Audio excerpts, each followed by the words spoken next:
Hello students. बेटा आज हम अपना टॉपिक पॉलिटिकल साइंस में जो हमारा ये चैप्टर चल रहा है, थर्ड चैप्टर, इसी में जो टॉपिक है हमारा नेक्स्ट, हरित क्रांति, ग्रीन रिवॉल्यूशन।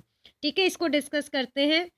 तो सबसे पहले आप सभी को पता है भारत एक कृषि प्रधान देश है।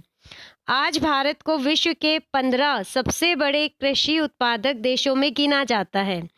लेकिन विश्व भर में कृषि के क्षेत्र में जो स्थिति आज भारत की है, उसका श्रेय कहीं न कहीं तो हरित क्रांति को ही जाता है, क्योंकि यही वो समय था जब देश में कृषि उत्पादन में सबसे बड़ा बदलाव आया। जो चेंजेस आया था वो हरित क्रांति के टाइम ही आया था हमारे देश में। गेहूं चावल में हमारे देश का पहला स्थान न हो, परंतु दूसरा या तीसरा स्थान तो है, और इसके पीछे जो मेन रीज़न है वो है हमारा हरित क्रांति। 1947 की बात है। देखो, जब हमारा देश नया नया स्वतंत्र हुआ था, तो उस वक्त जैसे नया नया हरित क्रांति, तो 1947 में जब हमारा भारत आज़ाद हुआ था, उस समय वेस्ट बंगाल में अकाल पड़ा था, और जिसमें लाखों लोगों की मृत्यु हुई थी, और भारत में स्टोर करने के लिए किसी भी तरह का खाद्यान्न नहीं बचा था। देश को चलाने में जो सरकार थी वो भी असमर्थ थी। इसीलिए जो हमारी प्रथम पंचवर्षीय योजना हुई थी 1951 से 56 तक, उसमें भी कृषि को ही प्रधानता दी गई। अब उसके बाद जो हमारा सेकेंड वर्ल्ड वॉर हुआ था 1941-60 के मध्य, जो पूरा विश्व था वो अजीब से तनाव से गुजर रहा था, और उसमें सबसे ज़्यादा नुकसान जो हमारा जापान है उसको हुआ था। जब ये वही टाइम है जब हिरोशिमा और नागासाकी, जो जापान के 2 सिटीज़ थे, उनके ऊपर परमाणु बम गिराए गए थे। तो देखो, उसी टाइम हमारा ये हरित क्रांति का जो ये चरण है ये शुरू हुआ था 1960 से 1970, जो प्रथम चरण शुरू हुआ था।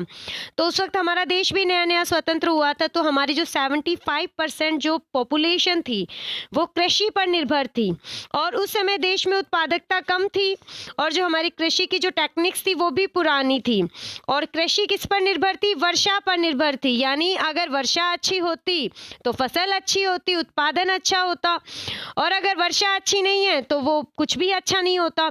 तो इस वजह से जो भी हमारे देश में गेहूं चावल जो भी उगाया जा सकता था वो सारा नहीं हो पाता था जितना हम कर सकते थे, क्योंकि हमारी जो थी जगह काफ़ी थी, लेकिन वो सब चीज़ें नहीं हो पाती थी क्योंकि वर्षा नहीं होती थी। और जो टेक्निक्स थी वो भी कैसी थी? पुरानी टेक्निक्स थी, उत्पादन कम था। उसी टाइम पे एंट्री हुई हरित क्रांति की, यानी 1967 से 68। तो इसके अंदर क्या था कि इसमें सबसे पहले HYV, जो HYV एक बीज था, इस बीज का यूज़ किया गया। ये एक संकर बीज था, मतलब मिक्स बीज था, और नॉर्मल बोर लोग जो मैक्सिको के रहने वाले थे उन्होंने ये मिक्स बीज तैयार किया था। और जब ये बीज तैयार हुआ तो इसके परिणाम स्वरूप पूरे विश्व में कृषि के उत्पादन में बहुत ज़्यादा वृद्धि हुई, एकदम से अमेजिंग वृद्धि हुई। पहले 1 एकड़ के अंदर 1 क्विंटल उत्पादन होता था, और अब 1 एकड़ के अंदर 6 क्विंटल उत्पादन होने लग गया, यानी 6 गुना। ठीक है, तो इस बीज का जब HYV, इस बीज का जब प्रयोग किया गया तो हाई क्वालिटी सीड्स थे, तो सारे राज्यों में पहुंचा दिए गए, लेकिन ये आंध्र प्रदेश, तमिलनाडु, पंजाब ऐसे राज्यों में ही फैल पाया। ठीक है, तो फिर हमारा दूसरा चरण स्टार्ट किया गया इसके लिए 1970 से 80 तक। इसमें इसका लक्ष्य क्या था कि सभी राज्यों में HYV बीज को पहुंचाया जाए, और अच्छे सिंचाई के साधन और अच्छे बीज प्रोवाइड किया जाए, और जिसकी वजह से हमारा देश क्या हो, लोन देने का काम भी सरकार ने किया। क्यों किया? ताकि हमारा देश आत्मनिर्भर बने। पहले क्या होता था कि अमेरिका जैसे देशों पर निर्भर ना हो, तो पहले आयात करता था भारत, और अब आत्मनिर्भर हो गया। तो इससे हमारे देश को काफ़ी लाभ हुआ, पर ये टेक्निक्स बड़े किसान व छोटे किसान के बीच असमानता को ले आई। बड़े किसान तो देखो शिक्षित थे, पढ़े लिखे थे, बट छोटे किसान ऐसे नहीं थे। ठीक है, तो इसकी वजह से क्या हुआ, हालांकि जो हमारा कृषि का ये जो था, जो सारा कंप्लीट जो हमारा कृषि का ये प्रोग्राम था, ये बहुत ही अच्छा था। कृषि में अभूतपूर्व शोध हुआ, विकास हुआ, तकनीकी परिवर्तन हुआ। ये सारी चीज़ें जब पूरे देश में इस बीज का प्रयोग किया गया तो सारी टेक्निक्स भी सफल हुई, फसल के क्षेत्र में भी काफ़ी वृद्धि हुई, उत्पादन में भी वृद्धि हुई।